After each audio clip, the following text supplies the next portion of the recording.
from the Committee on Environment, the Committee on Law, si Board Member Atong Collado. And of course, without Mayor Big's participation, this cannot be made possible. From Chosen One, Jerry Mendoza. Wala. And of course, si Kasinka. Tapos ka nang umiyak.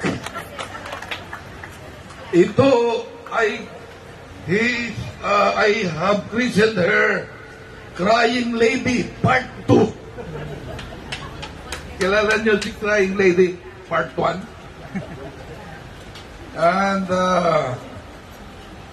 we have also some officials who will be responsible for the maintenance of peace and security. We have here retired Lieutenant General Alcantara, the former commander of Northern Luzon Command. He happened to be my deputy at PCSAP. We enjoyed actually the 1989 coup in Manila.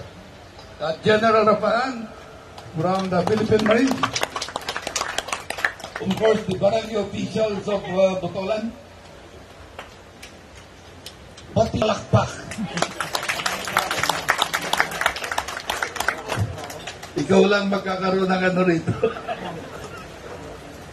And the investors, I saw somebody who looks familiar. I saw him in Santo Tomas last time.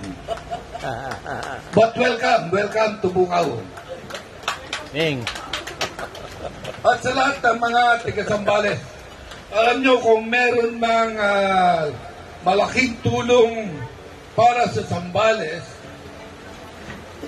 mahirap pag ano, bababa na lang ako para hindi ka man. Kung meron mga malaking tulong sa Sambales ay itong Three River System.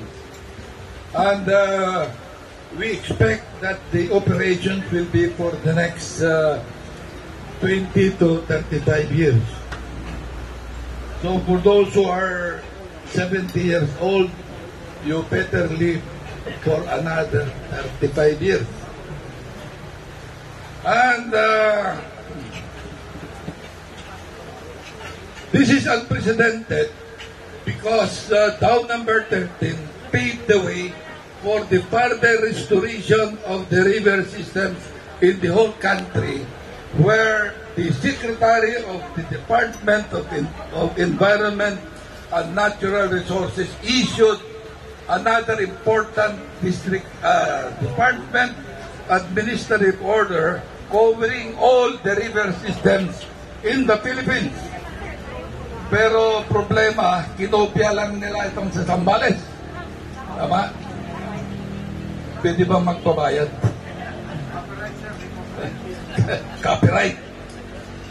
So, ladies and gentlemen, you have not seen yet the operation. Maybe what you will see is the aerial coverage later. But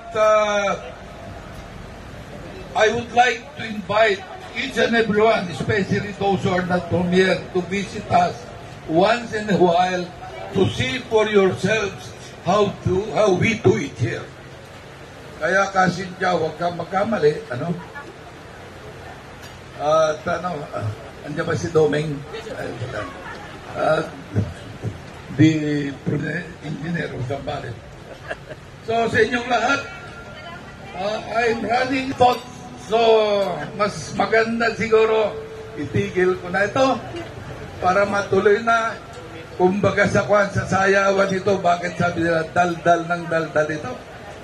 Pero I am very elated because this will pave the way for the eventual and faster development of the province of Zambales, because we will see to it that all the revenues to be collected will be put in the provincial coffers.